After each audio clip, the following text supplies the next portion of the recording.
Salve Bapak Ibu Saudara-saudariku yang terkasih. Paus Fransiskus dikenal luas sebagai pribadi yang sederhana dan rendah hati. Selama menjabat sebagai paus, ia memilih tinggal di kamar sederhana di Casa Santa Marta, naik mobil kecil sederhana ketika mengunjungi umatnya di Keuskupan Roma, menolak fasilitas-fasilitas mewah, mengundang dan makan bersama para tunawisma, mengunjungi orang-orang di penjara dan membasuh kaki mereka. Bahkan ketika wafat, jenazahnya dibaringkan dalam peti mati sederhana dari kayu sesuai pesan atau wasiat yang ia tuliskan sendiri. Paus sederhana ini kiranya sungguh berkenan di hadapan Allah dan manusia. Saudaraku, kerendahan hati menyatukan kita dengan Tuhan dan sesama. Pertama, sikap rendah hati membuat kita sadar akan dosa dan pelanggaran kita, lalu mendorong kita untuk tulus mohon ampun, bertobat dan mengubah diri. Dengan tobat, kita mau meremukkan keangkuhan dan pelbagai keinginan daging untuk hidup baru dalam tuntunan Roh Kudus. Orang-orang seperti inilah yang berkenan kepada Tuhan bagai persembahan hidup kepadanya, sebagaimana dikatakan oleh Mazmur, korban sembelihan kepada Allah ialah jiwa yang hancur, hati yang remuk redam dan penuh penyesalan, tidak akan kau pandang hina ya Allah. Allah sendiri mengatakan bahwa ia akan bersama orang-orang yang remuk dan rendah hati untuk menghidupkan semangat mereka. Ia akan membenarkan mereka. Yesus sendiri mengajarkan hal ini dalam perumpamaan tentang orang Farisi yang sombong dan pemungut cukai yang rendah hati. Si pemungut cukai datang ke bait Allah, tetapi hanya mampu berdiri jauh-jauh, tidak berani menengadah ke langit, dan sambil memukul-mukul dadanya ia berkata, "Ya Allah, kasihanilah aku orang berdosa ini." Orang ini pulang ke rumahnya sebagai orang yang dibenarkan. Sebaliknya, orang Farisi yang sombong dan memandang rendah si pemungut cukai justru dipandang hina oleh Allah dan pulang bukan sebagai orang yang dibenarkan. Yang kedua, sikap rendah hati juga akan memampukan kita untuk membangun relasi damai dengan sesama. Hal ini tentu berbanding terbalik dengan sikap sombong atau congkak yang suka memandang orang lain lebih rendah, lebih buruk, atau lebih jahat dan hina, yang suka mencari kehormatan dan keuntungan diri sendiri.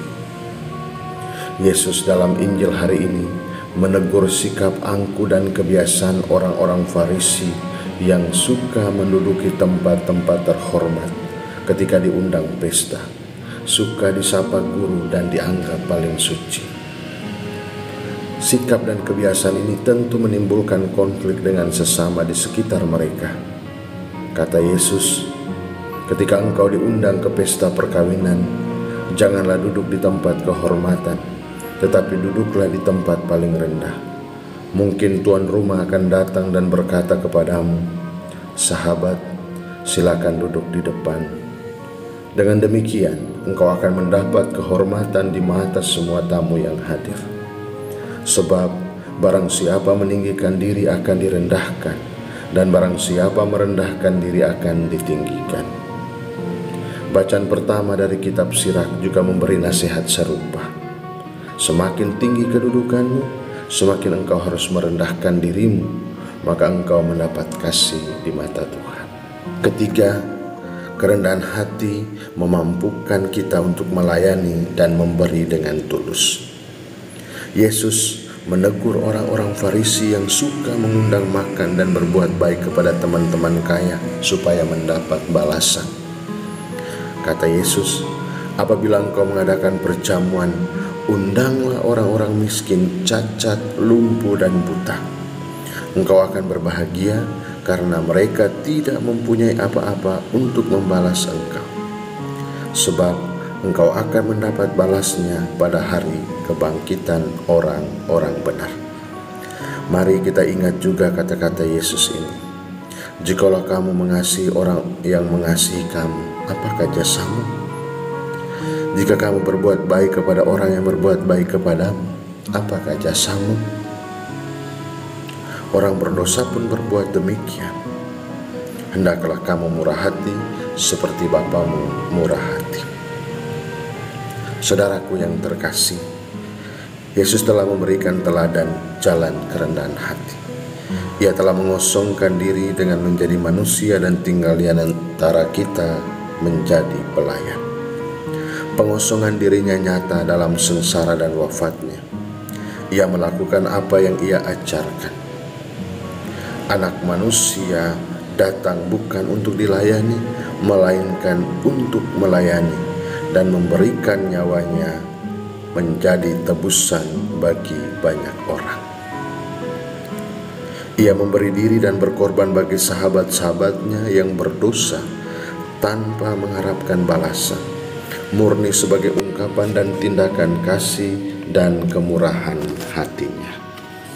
Bapak, Ibu, saudara-saudariku yang terkasih, marilah dalam kerendahan hati kita bertobat, berdamai dengan Tuhan dan sesama, memberi dan melayani dengan tulus, agar kita pun kelak akan ditinggikan dan dimuliakan bersama Yesus. Selamat hari Minggu. Tuhan Yesus memberkati kita semua.